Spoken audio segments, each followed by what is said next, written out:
Bonjour à tous, donc, je suis Florent Deloison, je suis donc parmi les fondateurs de Helix Surgical et j'ai le poste aussi de Chief Medical Officer de la société. Et donc je vais vous présenter notre premier produit qui est un laser pour la chirurgie, donc pour faire la capsulotomie antérieure de l'œil et qui s'appelle RX. Donc, la société Helix Surgical est une compagnie française qui est à Bordeaux, ou juste à côté de Bordeaux. Nous l'avons créée en 2019 et nous essayons de développer des produits pour améliorer la vision qui soient basés sur un principe qu'on appelle l'innovation frugale. Donc, je vais vous expliquer un petit peu après ce que c'est que cette façon de faire de l'innovation. Donc je suis effectivement actionnaire de la compagnie et je suis également salarié de la société. Donc nous avons créé cette société en 2019 avec plusieurs experts scientifiques, donc des physiciens, experts en laser, experts en optique, des experts aussi dans la partie réglementaire, mais surtout avec des experts médicaux, donc des chirurgiens, des professeurs d'ophtalmologie qui au départ, ont discuté avec nous, sont venus nous voir pour nous apporter un besoin qu'ils avaient qui concernait, en l'occurrence, le Rexis. Donc nous avons travaillé avec le professeur Béatrice Kochner, qui a été présidente de l'ESCRS il y a quelques années, qui est aujourd'hui doyenne de l'université du CHU de Brest. Le professeur David Touboul, qui est responsable du segment antérieur à Bordeaux, et avant lui avec le professeur Joseph Collin également, qui était son responsable.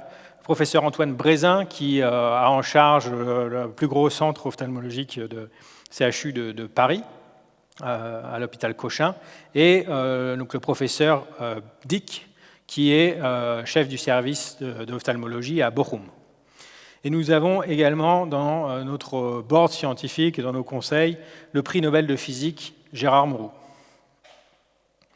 Et donc, ces chirurgiens sont venus nous voir, on a discuté avec eux au début, donc ça fait maintenant presque 15 ans qu'on a commencé à discuter un petit peu de ces choses-là. Ils nous ont apporté un problème, ils nous ont dit, voilà, c'était le moment où sont sortis les lasers femtosecondes, les FLACS. Ils nous ont dit, aujourd'hui, quand on enseigne la chirurgie de la cataracte, et ce qu'on voit dans la pratique courante, c'est que le capsulorhexis, c'est vraiment la partie la plus complexe de la chirurgie. Et la chirurgie de demain tend vers le fait de pouvoir faire vraiment un rhexis parfait pour améliorer les résultats réfractifs de la cataracte. Et donc, il y a 15 ans, sont sortis les premiers FLACS, et donc il y a une solution vraiment parfaite de rhexis qui est sortie.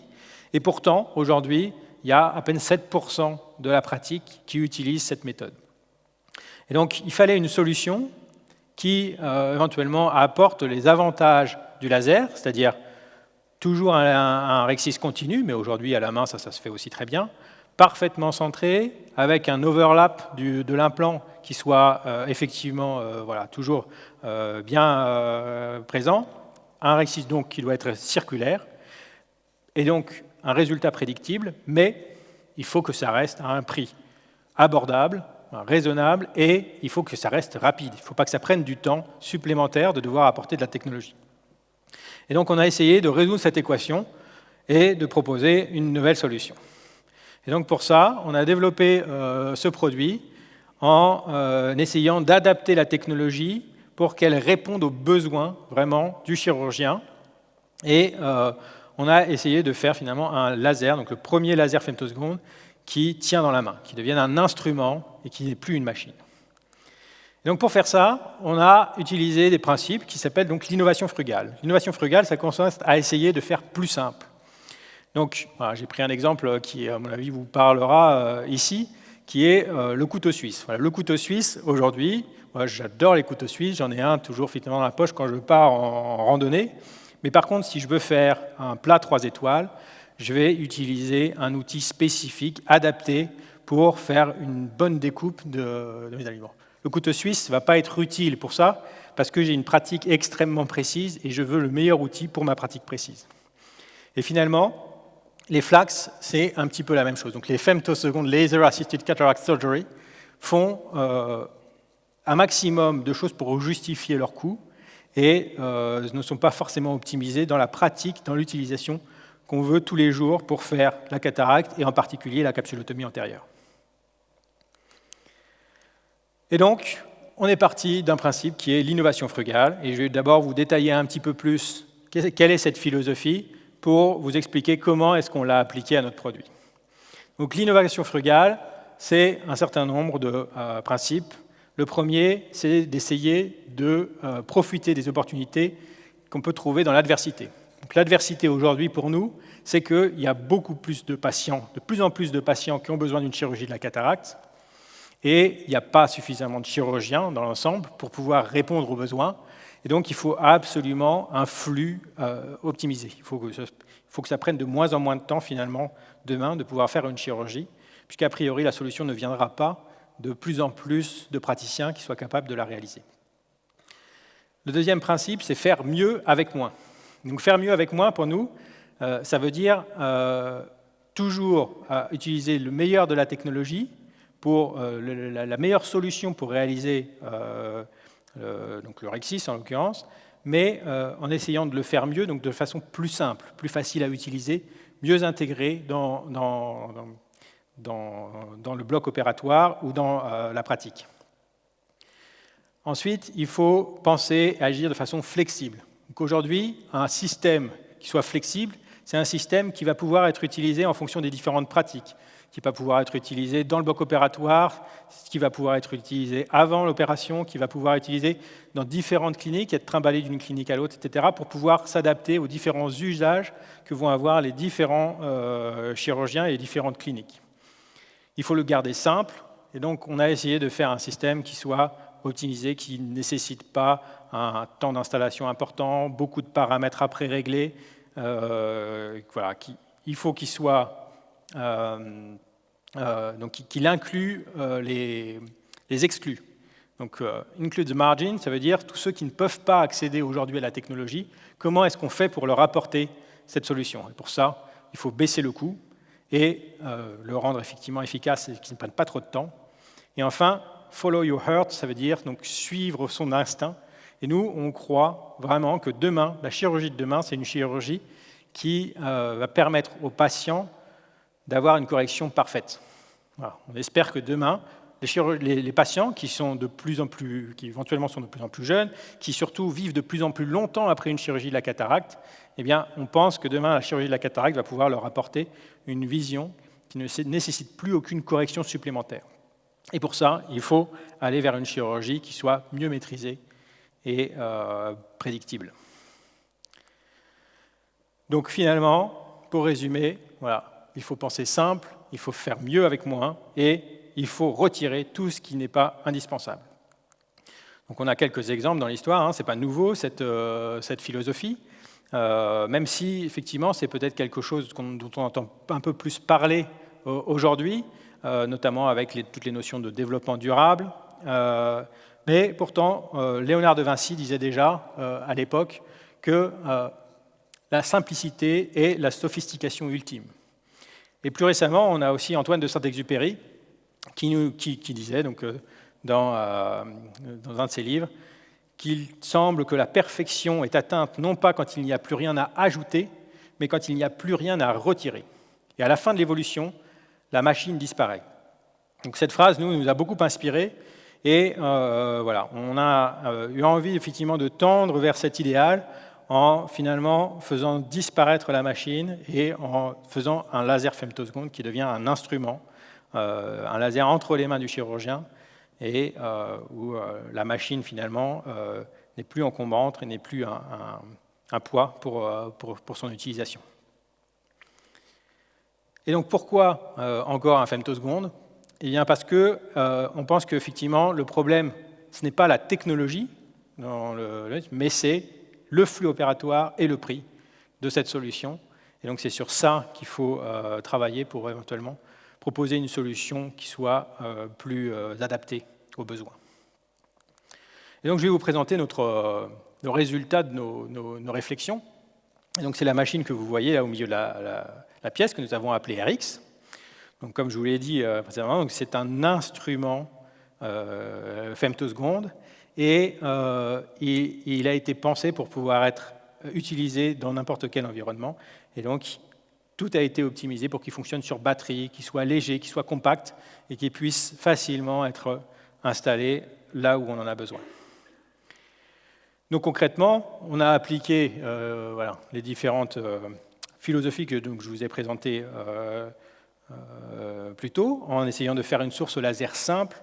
Et donc, on a on a innové dans la façon de faire le laser. On a fait un laser fibré. Aujourd'hui, on est seul au monde à pouvoir faire un laser femtoseconde fibré pour l'utilisation. Ça permet de ne pas avoir à fixer la machine quelque part. L'instrument étant finalement n'étant pas lié de façon solide au système. Il n'y a pas besoin de fixer tout l'ensemble, de le poser exactement au bon endroit à côté du patient pour que tout se passe bien après. On a compassifié le système pour qu'il ne prenne pas de place, que ce soit finalement aussi facile de l'avoir à côté de soi que le phacoémulsificateur, par exemple. On a fait un instrument à main pour que le chirurgien puisse le prendre facilement, le reposer, l'utiliser de façon extrêmement simple. Il est parfaitement mobile avec ses batteries qui ne nécessitent pas du coup de brancher le système où qu'on aille. Donc aujourd'hui, c'est des batteries qui tiennent sur à peu près une soixantaine de procédures. Donc largement, normalement, la capacité d'une journée normale et même au-delà de travail dans une grosse clinique. Et à côté de ça aussi, il y a très peu de maintenance. Alors, on a une maintenance extrêmement légère, pas de choses à remplacer dans la machine régulièrement, etc. Et donc on a pris la technologie, le top de la technologie aujourd'hui, et puis on a retiré. On a retiré des choses, on a retiré la caméra. Voilà, on a dit, finalement, le chirurgien, il a des yeux, il voit très bien ce qu'il fait, et il aime encore mieux voir directement ce qu'il fait. Donc on a juste mis un système grossissant qui permet de voir directement l'endroit où la découpe va être faite. On a retiré les ordinateurs, les logiciels, donc pas de paramètres. Directement, la machine fonctionne avec les paramètres qu'on a identifiés comme étant les paramètres optimaux pour pouvoir faire cette découpe. Donc, pas de paramètres, ça veut dire pas besoin de rentrer les informations patient pour savoir est-ce que c'est telle ou telle spécificité qui a été choisie pour sa chirurgie ou une autre. Il n'y a pas de gros système de motorisation qui permettent d'amener exactement, précisément, la sortie du laser en face de l'œil parce que si le reste est trop lourd pour être déplacé. Pas d'imagerie 3D extrêmement précise qui prennent du temps et qui rajoutent du coût au système. On a trouvé un moyen de faire en sorte que directement, on vient se positionner dans l'œil au bon endroit pour pouvoir réaliser le rexis. Et encore un élément, pas de succion. Donc voilà, on a réduit le temps d'utilisation du laser de façon à ce que une simple friction en posant une petite interface sur l'œil suffise pour immobiliser l'œil suffisamment bien le temps de l'intervention. Mais on a gardé la technologie. Voilà. Donc, comme je vous disais, on a développé une solution unique au monde aujourd'hui qui utilise des fibres optiques pour pouvoir transporter le laser. Et ça, ce n'est pas parce qu'on avait cette technologie qu'on a imaginé une solution, c'est parce qu'on avait un besoin, qu'on a réfléchi à une solution qui permettait effectivement de faire un instrument. Mais on reste avec l'état de l'art de la technologie des lasers femtosecondes. De la même façon, pour le design optique, on a aujourd'hui un système parfaitement optimisé avec finalement une qualité optique obtenue avec ce système qui est au niveau de l'état de l'art. Je vais rentrer un tout petit peu dans le détail de la technologie pour vous expliquer un petit peu cette innovation importante, comment on y est arrivé.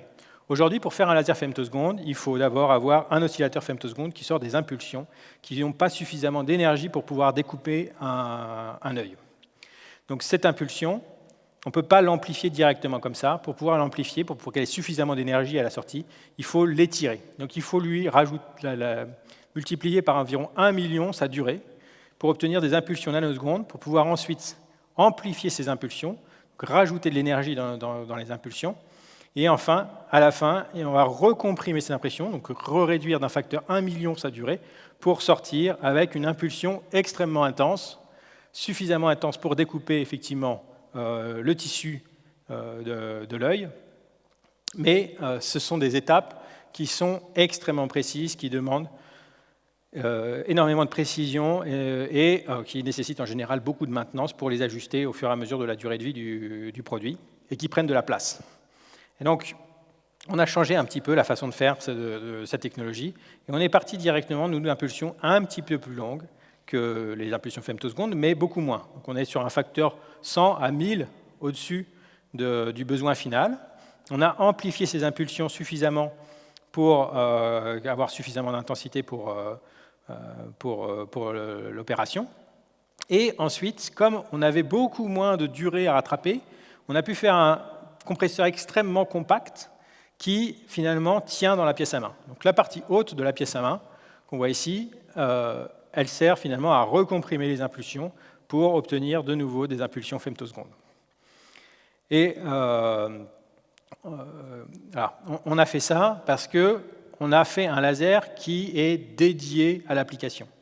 Voilà. Les autres lasers, ils ont tout cet ensemble de choses compliquées parce que ce sont des lasers qui vont faire la chirurgie de l'œil, mais qui vont aussi être utilisés dans les industries de microprocesseurs, pour faire les écrans plats, etc. Donc, c'est des lasers qui vont avoir besoin d'avoir une variation en énergie importante, qui vont devoir fonctionner 24 heures sur 24, qui vont avoir un grand nombre de systèmes complexes pour leur permettre d'être appliqués à de nombreuses applications.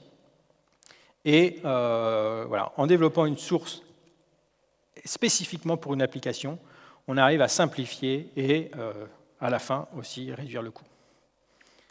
Et donc finalement, on obtient un système qui est essentiellement une pièce à main, et c'est cette partie-là qui est importante dans le produit, et un seul paramètre, dont on verra un peu plus en détail l'usage, qui sont 3 spacers qui vont servir à ajuster la profondeur de la découpe en fonction de la profondeur de chambre antérieure des patients.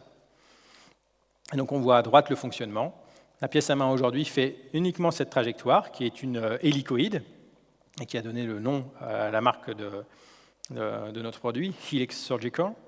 Et on va donc focaliser le laser à l'intérieur du cristallin, faire des cercles de diamètre définis et uniques, c'est-à-dire on va être sur 5 mm de diamètre, et ce paramètre-là n'est pas non plus modifiable. Et on va remonter à travers le cristallin, puis à un moment passer à travers la capsule et finir dans l'humeur aqueuse, dans la chambre antérieure, pour être sûr de passer à un moment à travers la capsule et faire la capsulotomie antérieure. Donc, je vais vous présenter un petit film qui montre un petit peu comment est-ce que ce système est utilisé dans le bloc opératoire.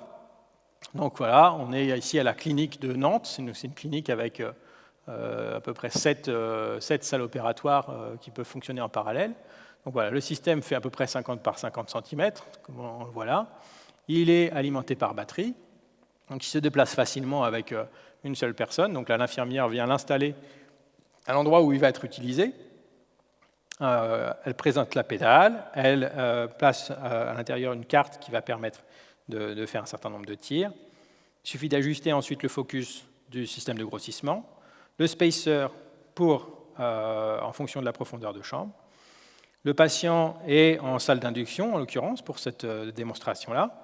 On lui a juste mis un petit peu de collyre anesthésiant pour la douleur. Le chirurgien allume le système, prend une interface patient dans laquelle il va mettre un petit peu de liquide, qui peut être du BSS, ou le liquide qui est de l'eau qui peut être à disposition, prépare la pédale, appuie sur le bouton procédure, déverrouille la sécurité laser, attrape la pièce à main, positionne l'interface patient, insère la pièce à main dans l'interface patient, ajuste éventuellement la position. Donc on voit en haut à droite la mire avec le laser qui passe à travers. Voilà. Il appuie sur la pédale, ça dure 4 secondes. Et en 4 secondes, on a la totalité de la trajectoire qui est réalisée et le rexis qui est coupé. Donc voilà une petite simulation qui montre un petit peu comment est-ce qu'on ajuste éventuellement la position pour centrer le rexis à l'endroit souhaité. Le laser va passer exactement à l'intérieur des 2 cercles. Donc voilà, quand le laser est en train de couper, en réalité, ce qu'on voit dans la pièce à main, à travers l'oculaire, c'est un anneau qui est en train de se former, voilà, et qui représente la trajectoire. Et donc on voit exactement en direct la trajectoire qui est en train d'être coupée par le laser. Et le chirurgien va ensuite dans la salle opératoire pour se préparer pour le patient suivant. Voilà. Le patient est ensuite transporté et amené dans le bloc opératoire. Donc, ce qu'on a voulu avec notre système, c'est rendre la machine adaptable aux différents flux patients, aux différents usages en fonction des cliniques, en fonction des chirurgiens. Et donc là, c'est un exemple, par exemple, c'est celui qui est pratiqué aujourd'hui à Nantes avec le système. Le matin, au moment de commencer, le chirurgien fait 2 patients avec le laser. Donc d'abord le premier patient avec le laser. Ce patient est ensuite emmené en salle opératoire. Il fait le 2e laser et il va ensuite dans la salle opératoire pour opérer le premier patient. Il ressort, il fait le laser du 3e patient. Et pendant ce temps-là, le patient qui a été fait le laser 2 a été installé dans la salle opératoire et ainsi de suite.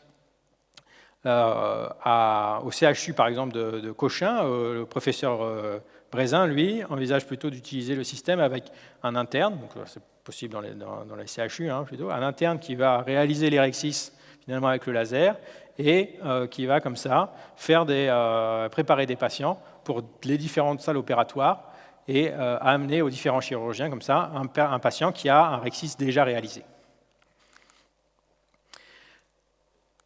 C'est une pièce à main. Donc, elle nécessite un certain apprentissage et un nouveau mode opératoire qui doit être appris pour pouvoir l'utiliser. Et donc, on a mis en place une formation qui permet d'apprendre à utiliser ce nouvel instrument. Donc, il y a un certain nombre d'éléments qui sont à suivre pour pouvoir maîtriser son usage. Donc, au départ, on a une première pratique qui se fait avec un instrument de démo, sans avoir besoin de tirer avec le laser, pour juste maîtriser la partie visualisation, positionnement, maintien de la pièce à main. Ensuite, on va vous apprendre comment donc tirer dans un œil, donc avec des simuli ou avec des yeux de porc, par exemple. Et on va vous apprendre aussi éventuellement quelles sont les choses à ne pas faire pour essayer d'éviter d'avoir... voilà. Donc, comme c'est une pièce à main, elle peut, comme un scalpel, être tenue de façon différente. Et toutes les façons ne sont pas forcément les bonnes pour bien maîtriser de façon sûre le produit. Donc on vous apprend un petit peu à éviter ces difficultés-là.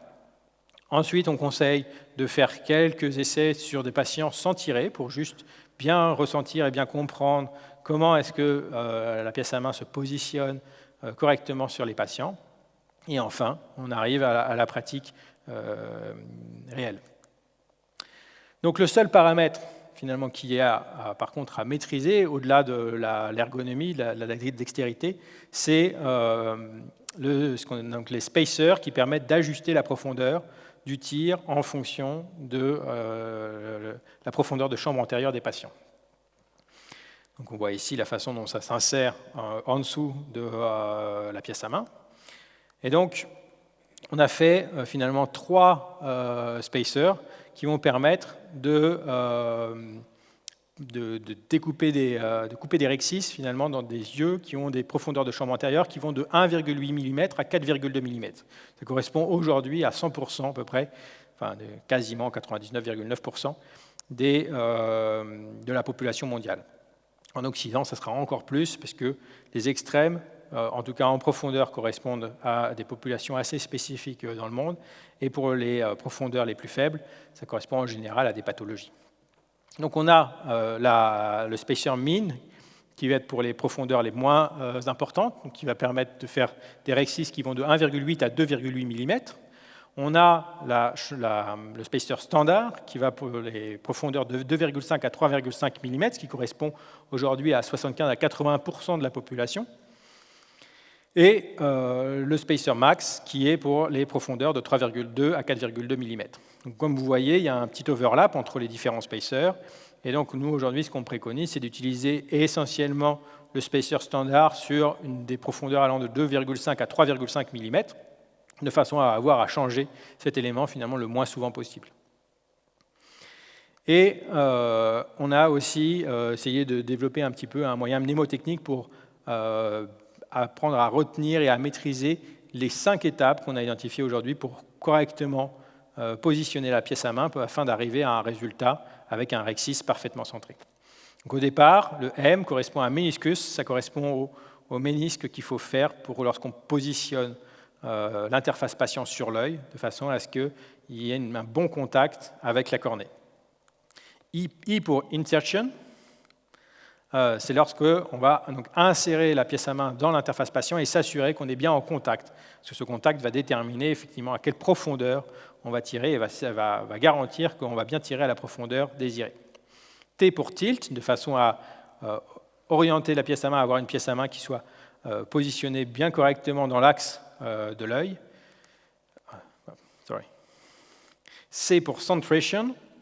Donc le centrage, c'est la partie où effectivement donc on va positionner la mire à l'endroit désiré dans l'œil. Aujourd'hui, c'est possible de tirer là où le chirurgien le souhaite. Donc si on veut rester sur une pratique courante qui consiste à centrer le rexis sur la pupille, il suffit de centrer la mire sur la pupille. Si on souhaite éventuellement aller vers une pratique qui consiste à centrer par exemple sur l'axe visuel, il suffit éventuellement d'identifier préalablement la position sur la cornée qui correspond à cet axe visuel et de centrer après la mire sur ce point identifié. Et enfin P pour parallaxe, qui consiste à regarder correctement dans le bon axe dans l'oculaire de la pièce à main, de façon à s'assurer qu'on regarde bien dans l'axe qui correspond à l'axe par lequel le laser va passer.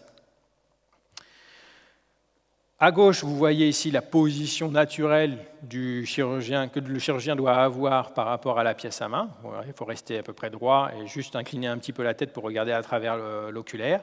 Et on voit plus précisément la mire avec les 2 cercles, interne qui fait 3,5 mm, externe qui fait 6,5 mm, et la trajectoire du laser qui va passer exactement au milieu de ces 2 cercles à un diamètre de 5 mm. Donc voici quelques résultats des découpes qu'on a pu obtenir sur différents patients. Donc on voit grossièrement la trajectoire du laser ici qui est marquée par les bulles qui sont formées dans le cristallin notamment. Donc c'est pas, voilà, la découpe n'est pas épaisse comme ça, hein, c'est parce que les bulles vont finalement grossir et s'agglomérer dans le cristallin, et c'est ça qu'on voit. Mais la découpe, elle, est une découpe femtoseconde, donc on est sur une découpe micrométrique au niveau de la précision.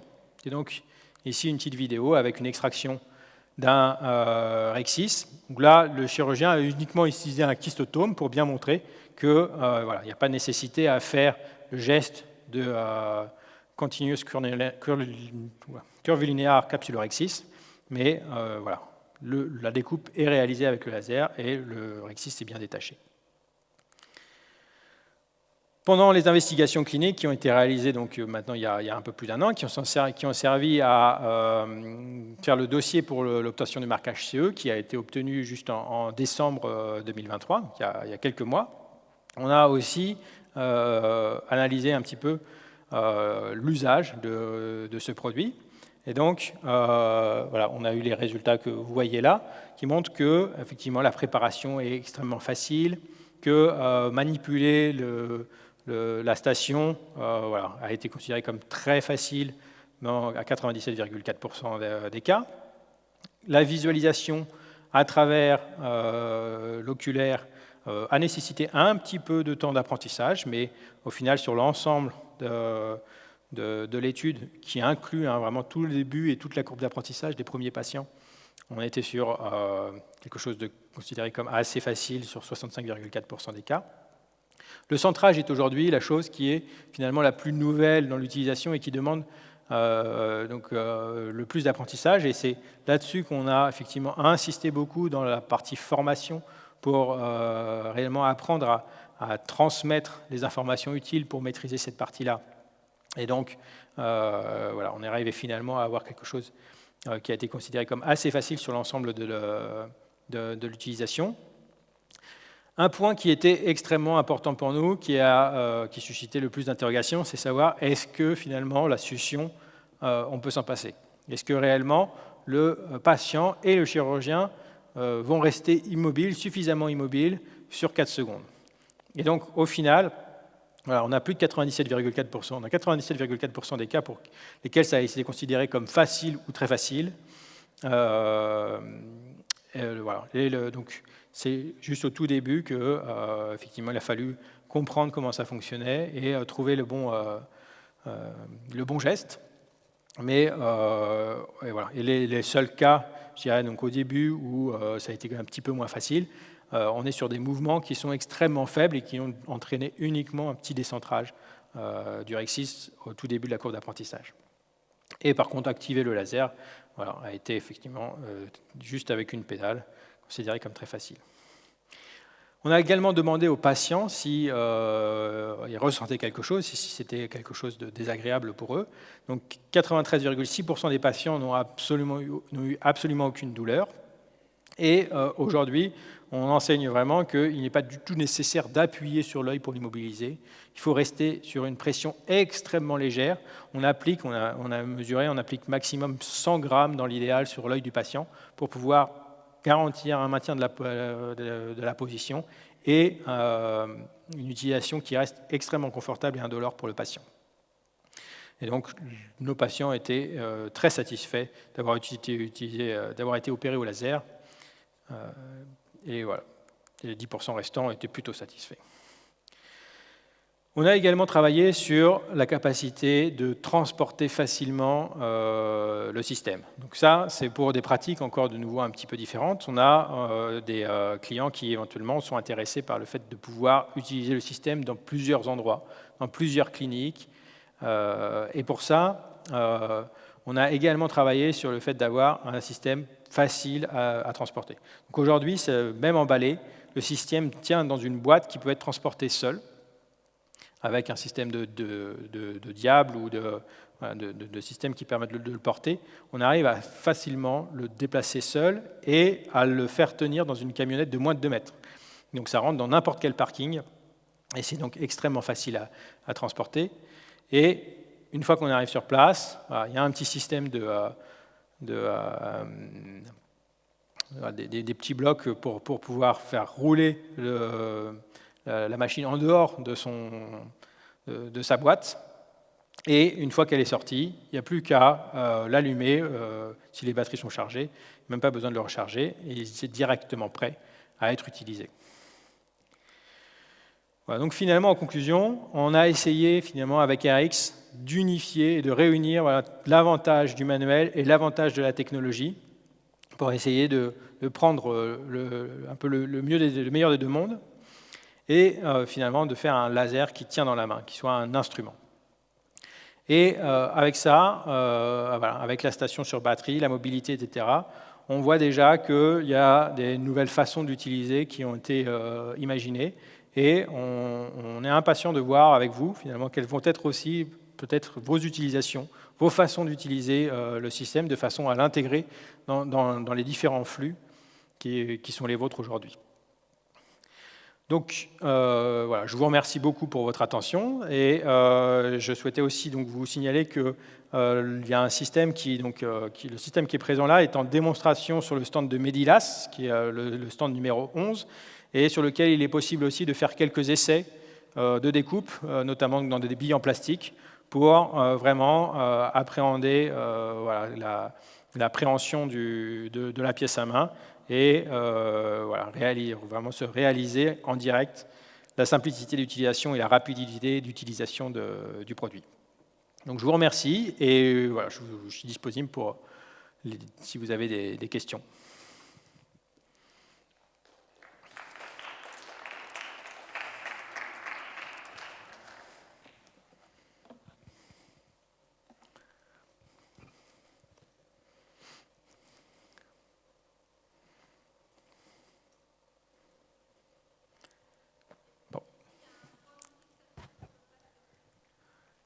Pardon ?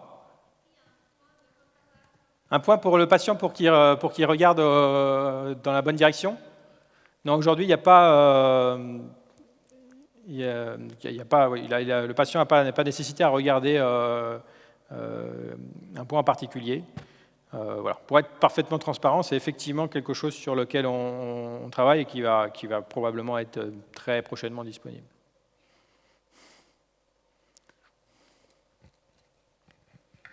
Thank you for your presentation. I allow myself to ask in English. I'm over here on your right side. Yeah. Okay. It's an impressive technology, but at the end, does it really improve the result of cataract surgery? I mean, do patients need that?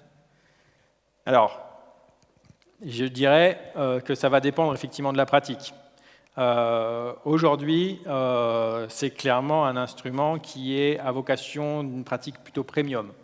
Donc, effectivement, il y a encore très peu de littérature sur le sujet. Mais aujourd'hui, effectivement, voilà, ce que les experts nous disent et ce qui est ressenti par les praticiens, c'est que le fait de pouvoir avoir un overlap complet de l'implant, de le centrer, donc de pouvoir maîtriser ce diamètre-là, ça va effectivement aider à limiter les mouvements de l'implant dans les suites opératoires, et donc améliorer les résultats quand même qu'on obtient avec un implant premium. Donc c'est essentiellement sur des pratiques premium qu'on va avoir un avantage, sinon on est sur exactement le même résultat que la technologie femto actuelle.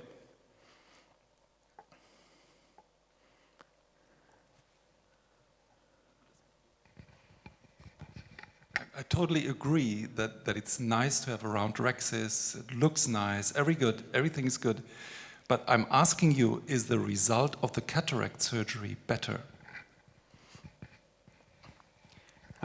Alors, aujourd'hui, on est sur les études scientifiques, vraiment, hein, parce que pour les études scientifiques qui ont été réalisées pour étudier le résultat réfractif, hein, puisque finalement, ça va être ça, on est très, très similaire et pas statistiquement différent entre le résultat manuel des équipes qui ont fait ces études comparatives et le résultat aux femtosecondes. On a une toute petite différence, 0,25 dioptries en équivalent sphérique éventuellement, d'amélioration. Voilà, ça c'est une étude par exemple qui avait été faite en Australie, qui tendait vers ça, mais c'est un résultat qui n'est pas pas très significatif statistiquement, qui a été fait à chaque fois exclusivement sur des implants standards, donc non premium, et qui en plus a été, donc par exemple il y a l'étude FEM4 aussi, qui est arrivée à peu près à des conclusions identiques sur pas mal de patients, et qui a été fait en plus après correction. Donc le résultat direct aujourd'hui sur du standard n'a pas été démontré. Voilà. Nous, on travaille sur une étude et il y a un certain nombre d'études qui devraient sortir prochainement pour aller comparer ce résultat sur du premium. Mais voilà, la pratique, de ce qu'on voit dans la pratique et dans ce qu'on a comme résultat empirique, on va dire, non encore publié, non analysé suffisamment statistiquement, c'est qu'avoir un rhexis qui soit d'une taille suffisamment petite, qui ait un overlap complet du cristallin, ça tend vers effectivement un résultat réfractif qui soit meilleur sur du premium.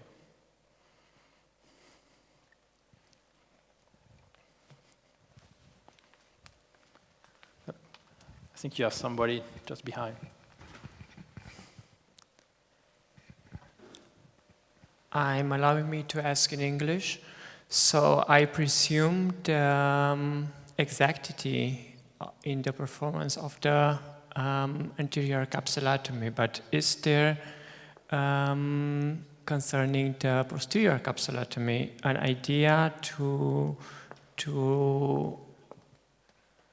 So the direct question is, can the apparatus make a posterior capsulotomy, so after an IOL implantation, but in a way that no rest and no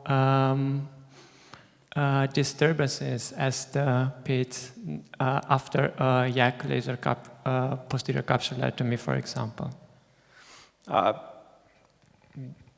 Nous n'avons pas encore travaillé sur une solution effectivement qui va vers ça. On nous a effectivement parlé un certain nombre de fois de la possibilité d'avoir une application pour la capsulotomie postérieure. Ce n'est pas non plus des pratiques qui se font avec les lasers femtosecondes, donc il y a vraiment une étude un petit peu plus globale à faire. Peut-être qu'il y a certains chirurgiens dans des CHU qui vont pouvoir éventuellement tester. On pourrait assez facilement adapter la machine pour pouvoir être tirée un petit peu plus profondément dans l'œil.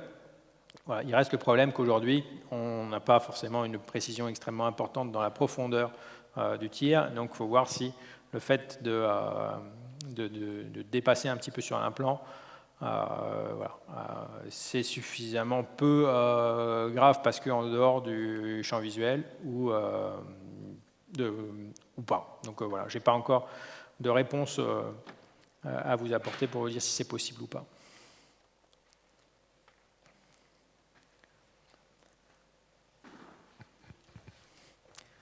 Merci beaucoup.